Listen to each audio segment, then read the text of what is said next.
right, so Irene, while I navigated away, while we're on the free webinars page, Irene, you can also go to this page, powerup.com/webinars.asp, go into option strategies. And I'm going to want you to scroll down here. You see a lot of webinars on managing naked put positions, management ideas for bull put credits. That's one basic one. Further back in time, here's one on 8 ways to manage your bull put credit spread or managing your spread positions from 2017 and 2018. So Irene, if you have time later this weekend, you want to jump online, you can go through these. We're going to go through it now, but those are full hour-long presentations. We talk about 8 different ways to manage bull put credit spreads, and you can reverse that to bear calls. We're going to show you some of those right now. And then a topic on managing your spread positions also that does credit and debit spreads as well. So, direct to your question.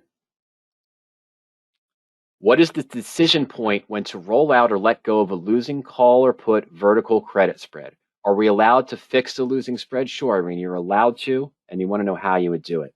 You're absolutely allowed to, Irene, but in some cases, it may just be better to close the position at a controlled loss, not a full loss, at a controlled loss. So let's say, what date was this? August 31st. I'm sorry, lost my pen. All right, August 21st, we entered this Fastly position when the stock was at 92.84. We sold the 78 put at 95. Oh, okay, we're getting a net credit of 33 cents at midpoint. I'm just going to use the midpoint at 33 cents. So the 78 put for 11 September and the 76, 2-point spread, Mike. That's what you usually do. Okay, and we're getting a 33-cent net credit. Okay, so what I want to do here, let's say that we entered this position. I'm going to put it in the portfolios. And I'm just going to put it into one of our recent ones here. Okay, obviously I didn't look to manage those positions. So I want a bull put credit spread. Oh, okay, I'm going to do something different here. This isn't going to be the exact same trade, but we're going to follow it the same way. I could have entered a historical one, but it wouldn't have done us any good. I think that's what Sam was just referencing, is that you need to go out to today's expiration. He's absolutely right. So we can see this in the portfolio. Okay. Oh, it wasn't Sam. I'm sorry. FSLY. And today's, now it's still going to be at a full loss most likely. Oh, no, it bounced back up. But that's okay. That's okay.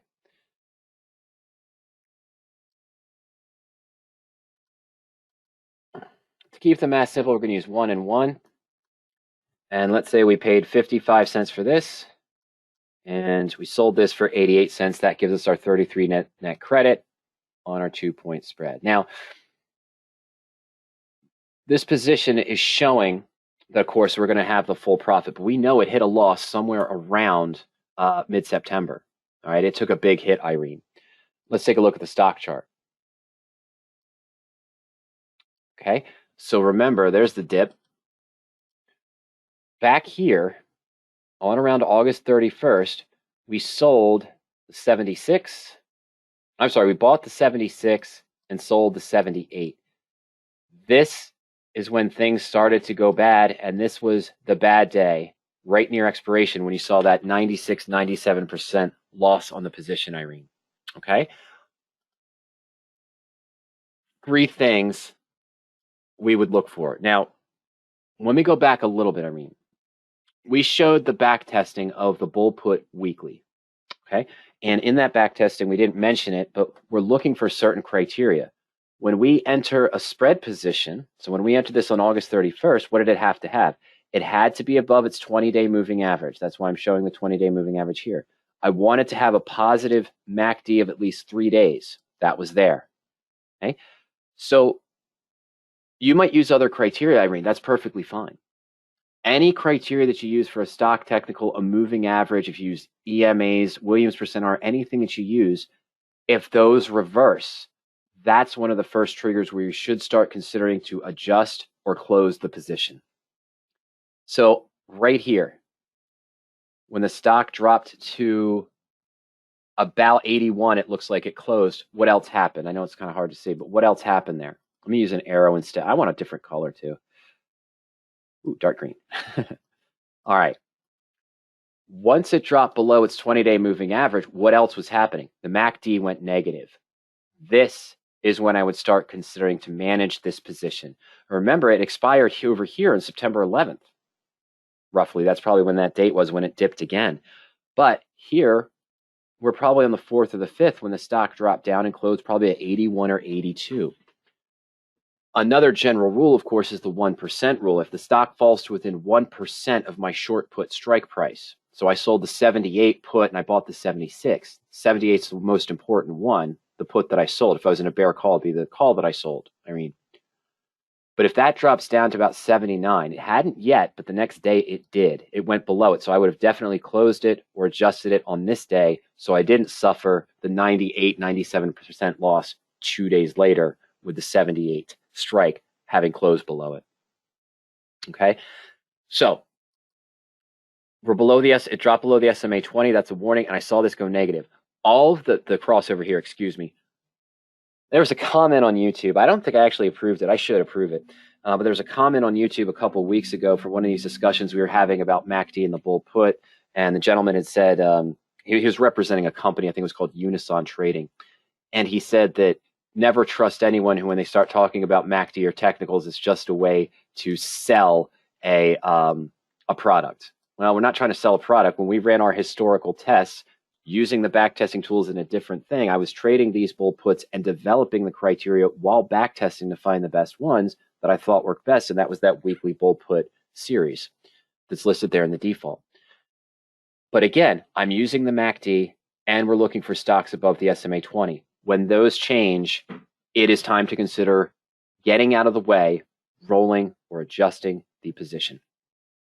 Okay, so let's analyze it. This, I don't have the exact date here. Let me see if we can change I might just look at 1 month, and that might give me a much better gauge of the days. Let's try 1 month. Okay, so when we started, we see that dip there. That happened on September 2nd. Okay, 2 days after we entered the trade. So we opened it on the 31st. On September 2nd, going up this line, MACD hadn't gone negative yet.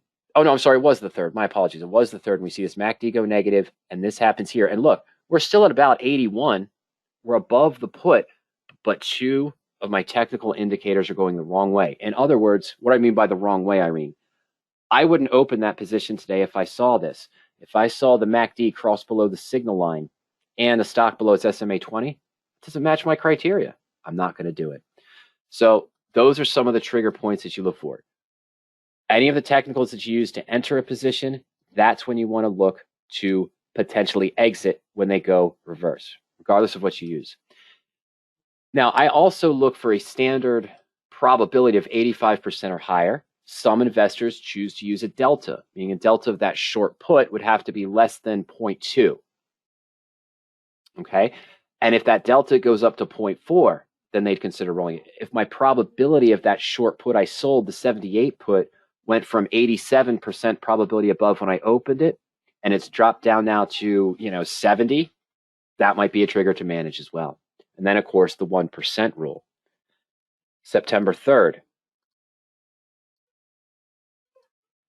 Now, remember what our position was. We took in 33 cents of net credit on a 2-point spread. So the maximum true risk, the maximum true loss on the position was $1.67. On September 3rd, when that drop happened, see, we're 81.70 and it dropped 10 points. That's also a big move day. But everything jumped up. But look here. I'm going to look at the other series as well in a moment. But if I got midpoint, I could sell to close the 76 for 430, buy to close the 78 for 520 at midpoint, which is what? A debit of 90 cents, which is not 100% loss if I waited for the next few days, in this case 15 days to expiration, but it would have been profitable. But we're going to talk about that other position that expired on September 11th, I believe it was. Is that when I'll take a look at the back testing in a moment. But you see here, that's preventing the loss. Okay, could have closed for about a 50% loss, and sometimes it's okay to take the 50% loss. Don't allow it, Irene, to go to the 75 and 50%. But don't worry, we're going to take a look at them. I'm jotting these numbers down. That would have been 430 and 520. It would have been September 11th expiration for that other series. And we saw it dip down on September 3rd. Oh, I'm sorry. But remember, the first one that we saw was for the September 11th expiration, okay?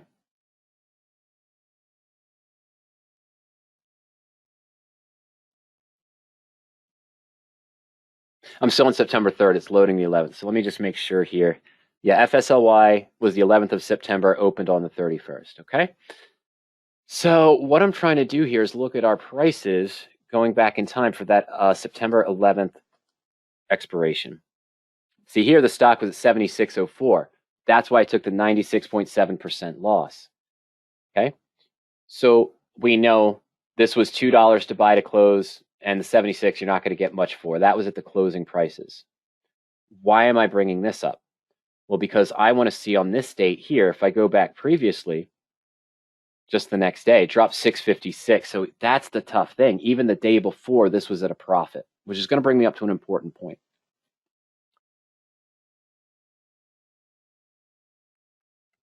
Okay, so while that's loading, let's go back to the chart here. Okay, so on September 10th, it was at 82.60. All right. So on the 10th, and then you had that big drop on the 11th. That's tough. It's important to bring, I'm going to show you the ways to manage, Irene, that we consider, but for here, I wanted to show this first. Why? Had I, on August 31st, had I opened for that expiration on September 11th, 14 days away, I would have closed here for the 90-cent debit, but I still kept the 33 cents, right? So it was only really a 57-cent debit to close, about twice the credit I received. That's manageable. That's doable in that case. Rather than let it go to a bigger loss here, would have been a bigger loss here, would have been about the same loss here, and I might have been saying, hey, it looks like the peak is up here. It might look like it's going to be profitable as long as it stays above that 78 strike, and then the next day, get walloped. If you're on the last day to expiration and this happens, and your spread goes from what looked like it could be a positive gain to a loss, you're going to have to just close it. There's no point trying to roll it because you have no time value left on the options to work in your favor in any fashion. It might be better just to close it and move on. But unfortunately, we saw in this case, this would have been the 97.6% loss at expiration, and it happened probably within the first hour of the day, maybe in the first 10 minutes of the day. That's always tough. On the side note there, much better to close when my trigger was for hit, only take about that 50% loss on the position. Actually, it was only about a 30% loss. So max loss was 167. We had to pay the debit of 90 to close it. But remember, we're still factoring in the 33 cents. It's maybe only 57 cents we lost out of the trade entirely, out of a risk max of 167. So we're taking maybe a 33% loss here.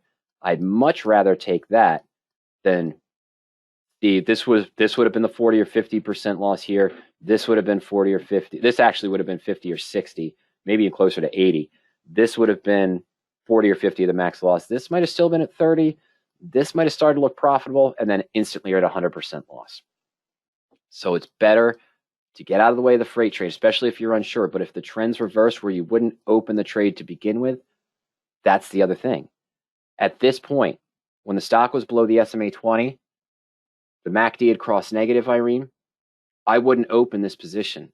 So why would I try to manage this bull put by closing it and then rolling further out with another bull put on a stock that does not have the technicals I want to see for a bullish trade? It doesn't match my criteria. I'm not going to manage it that way. But that is one of the management techniques that some people use. It's not my favorite. Gets into trouble a little bit more than we'd like to see by just rolling your bull put down into a new bull put. But most importantly, I know that we're at expiration here. But let's go to the profit and loss chart. Okay, so here's the profit and loss chart for a position. We see it's at full profit. Let's do it a little bit differently. Let's say I'm in position for Fastly next week, but I was much more aggressive, Irene, and I had sold the 83 put and bought the 81, maybe when the stock was around 86 or 87. And we still got about that 30-cent net credit. So we'll sell this for $1, buy this one for 70. All right, 17.6% return, 30-cent net credit, true risk of 176. Stock's at 83.77. It's in my 1% rule. What are some of the ways that I might adjust it? And remember let's go back in our minds to what we just saw with FSLY. Remember what happened on that chart where we could have closed here, but we held it open to here and took that larger loss, okay? Why it's important is we just want to consider what are the actions. Well, number one, which would not have worked with the FSLY position, is when I saw my triggers hit and things started to go the opposite direction. The first one is do nothing. You think the market's going to recover. Maybe your stock is still strong, but there was just a bad day in the market that you think is an overreaction and it's going to recover. Okay? We saw how this would have gotten us in trouble with the Fastly position. Doesn't happen with every position, but it could have happened with FSLY. One thing that might have worked, but we'll look at the option chain again. Number two is when your short put starts to get threatened, what you may be able to do is just buy to close the short and leave the long open. But we already saw how expensive that would have been. Remember, we had a margin requirement of 167 roughly to begin with. That was the maximum risk on the 2-point spread. We might have 2 points up anyway. We saw it to close this short was $5.20. Okay, so what does that mean? Essentially, it means I'm holding a long put. Think of the other Fastly position, that 78 and 76 when the market turned. We'd be holding the 76 put without a short for a cost basis of $5.20 minus the 33 cents. So it would have been about $4.90 or where that option was priced at the time. Okay. Now, going forward to September 11th, at the close, when it completely crashed, was our 76 put. I'm sorry. Oh, no, this is back up. So I got to go back to, no. Not what I meant to do. September 11th, that's what I need. There we go. So near the close of the day, what do I need? Did the 76 strike put at the end of the day have a value of greater than 490 when we saw that pullback? Would this have worked for us? 76. No, because the stock was only 76.04. I'm sorry, we did see that. It was only worth 15 cents. At the peak, which was this decline, it didn't make up for buying to close that put. What about 3 days after when we saw it turn, let's say on September 4th, when it dropped a little bit more? The 76 put was only worth $2 when it was at 80.92. It had pulled back to that lower range again, started to fall again. This second idea didn't work in this case. Not to say it doesn't work in every case. So you've got do nothing.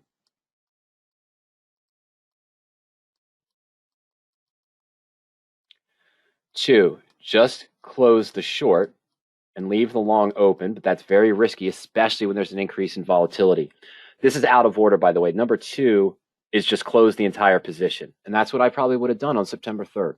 Honestly, if I was in this trade, I would have closed the entire position, taken that smaller loss, and just moved on and make it back with other new trades that did match the criteria I wanted. Three, close short, leave long open. And by close here, Irene, I mean liquidate the entire position. Just sell to close the put, buy to close the put. I'm out. I'm done. I'm not going to let it go to any further losses. And hey, if it recovered and I missed out what would have been a full profit, I'll accept that because I controlled my risk to a smaller level that I can make back in just 1 or 2 trades following the same trading plan. Okay, so close the short, but that takes on a lot of cost, and you need the stock to continue to just fall. So I could have had that 76 strike be worth $4.90 or $5 just to break even. 4, In this case, it would have worked.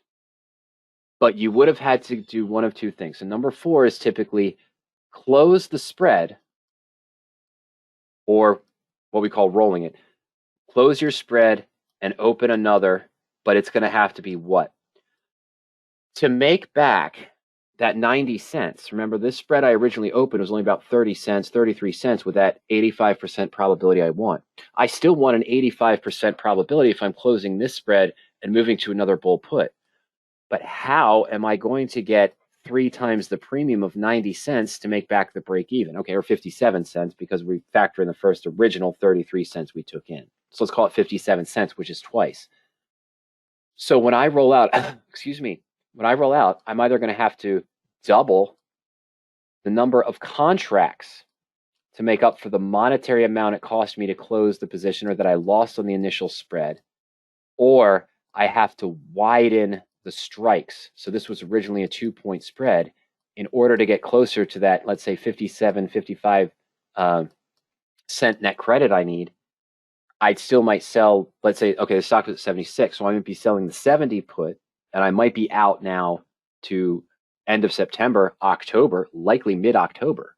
So my 2-week out trade now became a 30-day trade to get that credit I need, and I might be selling the 70 put now with a stock at 76, but I'm not buying the 2 one I started with at 68. I'm probably buying the 65 or lower, maybe even the 64 to get the 57 cents. But what does that do? What happens in these 2 cases to get back the credit you want to get back to break even or a profit? Now you've drastically increased the risk. And remember, why did I need to manage this position, Irene? It's because it went against all of my technicals. It went below my 20-day moving average rule. It broke down below the MACD, had the negative crossover. Now I'm entering a position that's out to October where a lot of things could happen to get a little bit higher than the break-even net credit, and I had to increase the risk on a stock that's not going in the trend that I want. All right, so close and roll down or close and open new, whichever way you want to phrase it. That is a way to do it, and it looks like right now it would have worked on FSLY. If I would have rolled that original 78-76 spread down to a 70-64, we'd probably be looking pretty good right now. But remember, I'm not expiring today. To get that credit, I probably also had to go out to October, so I'm still probably in this position. Those are some of the cons that come with that adjustment in this case. Number 5, I tend to like to use more, and as I say that, this would have burned me bad if I did it. Instead of closing and rolling down and keeping with a bull put, what if you close the bull put and now did the opposite? So now I open a bear call spread because the stock was showing me a trend of pulling down, going below the MACD and everything. So I'm going to close and open a bear call spread. Hopefully, in this case, if I did that, I would have been at the 85 or 87 strike on the short call, because right now, when the stock was at 76, now we saw we would have rolled it at 81. So yeah, most likely I've been at the 85 or the 87 strike in that case with the bear call. But close and do the opposite, but now, of course, that's starting to come back up and threaten that bear call. But it is a possibility. If you've now turned bearish, you want to get some credit to counter the loss that you took on closing it.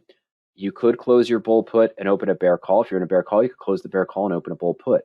But what else is here? The same thing here. If I still wanted that 80-85% probability, Irene, this initial net credit on the bear call might only be 25 or 30 cents. How do I get 57, 60, 70 cents? I've got to go further out in time. I'm going to have to use wider spreads or do twice the amount of contracts to make up for that cost basis on closing the short. So we're going to also increase the risk, and we're going to hope that the direction that the stock is moving in now stays the same, because it looked like it was in a bearish mode. And in this case, it's moving back up, likely wouldn't have threatened the spread that we're in. Number 6, speaking of which, another way to potentially do this is to add the bear call. I'm not a fan of this too often. So you can add a bear call, which creates an iron condor. Okay? What are you doing? You're taking another credit, so you're getting a better break even to the downside, and you will have an upper break even on this side as well for the iron condor position. But Now you have two ways to lose. If the stock continues down, you're still losing on the bull put. You haven't changed that. But if the stock recovers and starts to shoot back up, now what would have been the winning bull put, I could start losing on the bear call side. Tricky way to do it, but you could add the bear call to create the iron condor. Let me think here. Do nothing. Close the whole position and just be done with it, which is what I would have done on September 3rd. In this case, close the short only, leave the long open. Close and roll down. Close and do the opposite. I'm missing one. And add an iron condor. Okay, add a bear call to create the iron condor. Now, I know this. I know the 8th one. I'm forgetting the 7th one. And I don't do a lot of elaborate repairs. They seem elaborate, I know, Irene, and there's a lot of discussion here and numbers being thrown at you. It's more clear in that webinar, the 8 ways to manage the spread, but we wanted to review it in the 20 minutes we were sitting here because it's always worthwhile to review for everybody when talking about 8 ways to manage a spread. And if you're to bear call, Irene, you just reverse it. Still do nothing. If the trends change on you and the stock now looks bullish and you're in a bear call credit, close the spread and move on. Close the short, leave a long call open. Close your bear call and roll it out in time into higher strike prices on the bear call. Close your bear call and do the bull put or add a bull put to create an iron condor position. I forget what 7 was, but I'll have to look that up. I'm actually working on it for the full bull put product that we're going to have up in a week or so, available in Power Options. It's going to be a pay-for product there, all video style, but that'll be coming out soon as well. The 8th one is one of my favorite ones to do, and it works well, but it's got to be in a specific situation, and that's why you don't always see it. Fastly is at 83.77. So let's say Fastly had jumped. I don't know if it did, but let's say it went up to 89 or 90 sometime recently. And for next week's expiration, it should be enough time. Let's say that I had sold the 84 put and bought the 82. And at that time, I got about the same return. Let's say we sold this for $1. We bought this for 70 cents, okay? So that's our 30-cent net credit on our position, same 17.6% return. Maybe I should have done a different strike, but that's okay. I should have done maybe the 86. I should have done 85, 83, but this is okay. Sometimes, and we saw this happen, Irene, we saw it happen with Fastly when we look back at the chart, that all of a sudden on that one open, if you have time remaining, you find yourself with a stock between the strike prices. Just opened and went below it. You were successful the other day. Let's say the stock's at 87, drops down 4 points, and now you're in a no zone. Okay? The pendulum adjustment, number 8, is one that I prefer to use in these situations. I love to use in these situations if the math works. I think it's fun. So rather than close my bull put and create a bear call on a stock that's now trending down and has the negative technical indicators I'd look for, it's now going bearish, it looks like. Rather than close this and do the opposite, I can turn this bull put into a bearish trade with one move. I'm going to sell to close the long put at 82 and buy to open the 86. I'm going to swing this here as a pendulum, and that move is going to convert my bull put that's losing money now because the stock's trading below the short put strike price. It fell between the strikes into a bear put debit that will be successful now if the stock remains below the short put strike price. That's why we call it the pendulum adjustment. The pit and the pendulum adjustment. So would it work in this case? Well, these are fake numbers, and usually it works best if it's right between the strikes. So if I did an 85, 83, and the stock's roughly around 84, it might be better, but we're going to try it. What am I going to do? We are going to sell to close the 82 put. And we're technically going to roll it, but we're going to sell the 82 put. We're going to get about 280, 285 midpoint, and I'm going to pay 520, 515 to buy the 86. So there's my debit. It's going to be about a $3 debit. So remember, we bought to open the 82 originally as part of the spread. We're going to sell to close the 82 and buy to open an 86. It just kind of worked. So now my total debit, getting 285 back, the original 30 cents we received, 285 back for the short put, but then having to pay 510 to buy the 86 put puts me at a debit of 195. But now if the stock stays and continues to move down below 84, the 84 put that we sold, right? Yeah, I'm now in a bear put debit spread with one move that will be successful if the stock stays down. Rather than taking a 50% loss, rather than taking a 40% loss of the max expected loss on the position at an original $1.70, yes, I now have a $1.95 exposed in this case. The profit isn't much, but if it continues to move down, you've got a profit. Usually in the right situation, Irene, if the stock had been trading right between the strike prices, let's just try it. I'm very curious now. I want to do an 85-83 spread with almost the same net credit of 30 cents. 85-83, because the stock's close to 84. I'll sell it at $1, buy it at 70 cents. There's our 30-cent net credit. Okay, now it's right between, so a little bit beyond, but it's pretty much right between the strike prices. What am I going to do? Pendulum. Sell the 83 and roll it up to the 87. I'm just keeping 2 points apart to keep kind of the math simple there. Now, I might have been able to get a better profit rolling to a lower strike price, but I doubt it. It's usually best to keep the same difference in strikes. Now, we know it's going to cost us here that expensive value up to 570 or so, 560. But we're going to get about $3 back here on that 83 put. We're leaving the pivot, the 85 alone. That's now in the money, but that's okay because that's what I want. So we sell to close our 83 put, the original low put of the bull put spread, swing it up to the 87. Not bad.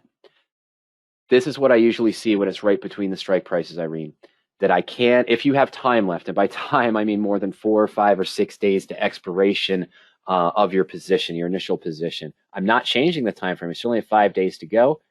I converted my bull put credit into a bear put debit with one move. Got a max exposure of 175, which is pretty close to my original. And now if the stock stays below that, we can make a profit of 6.7%. Half, little less than half of the original 17% we expected if the bull put worked out well. But that's not a 40% loss, is it? It's not a 50% loss. It's converting to a gain if the stock continues the trend down. Is there a risk that the stock could recover, jump back up, and I could lose on the bear put debit more than I'm losing right now on the bull put, perhaps? Yes. That's discussed more in depth in the webinar. There's pros and cons to each of these adjustments. And remember, each of these ways we talk about to manage a spread position comes with the caveat if X continues. If X happens, this will repair my trade. You have to be prepared if your repair starts to need a repair, for lack of a better term. You have to be prepared for that. If I did this pendulum adjustment on FSLY, turn a losing position into a potential winner if it stays down, but then it gaps up to 85 on Monday and then starts to move up to 86, I'm going to have to manage this bear put debit. So that is the risk with any type of management, which is why in some situations, I say it's better just to perhaps maybe close the position, control it to less than half of the maximum expected loss if you see things start to go against you, and then look for a stock that better matches the technicals rather than trying to maybe do something that needs to be another month out in time on a credit or debit spread where risk has increased because you had to increase the width or you had to increase the number of contracts to get back the cost to close the whole spread right now, or rolling to a new position they could still lose if the stock goes back the opposite direction.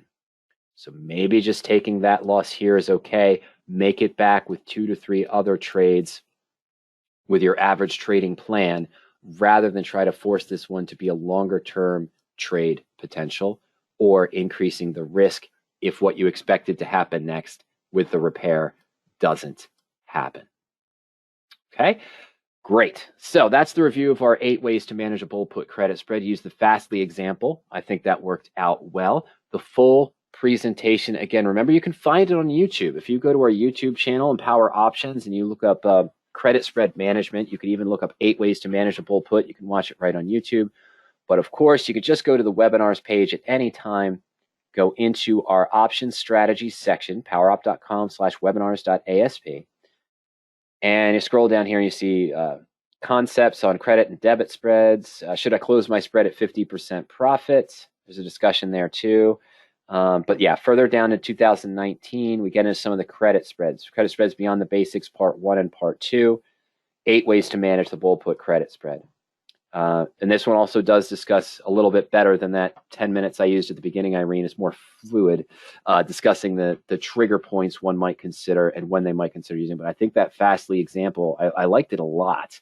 I liked that a lot there, the Fastly example, because it did show exactly what my thought process would have been if I was in that spread, that I likely would have closed it ahead of time. Irene, you say, excellent explanation. Thanks for your patience. I'm new to options. I will need to revisit this webinar. Absolutely. We'll get all these posted hopefully early next week, if not by the weekend. You're not a subscriber yet. Will I see this platform if I'm a subscriber? Absolutely. As a subscriber, you'll be using the Power Options tools exactly as I'm using them as well. Irene says she did have FSLY. I'm sorry. I hope that worked out for you okay, or at least now you have some guidance on it as well. But Irene, even if you're not a trial member now and you're not a subscriber, this link here, powerup.com/webinars.asp, you can go to that link at any time, or just go to the Power Options homepage and click on webinars. You can come into option strategies. Now, the 5 newest, the 5 most recent, you can see here, even on a trial, that's only subscriber access. The ones we've posted recently, the 5 most recent webinars in these sections, are only for subscribers. But the ones you want to look at here, scrolling down in the option strategy section in 2019, your 8 ways to manage the bull put credit spread, and managing your spread positions also talks about debit spreads a little bit as well. Okay. All right.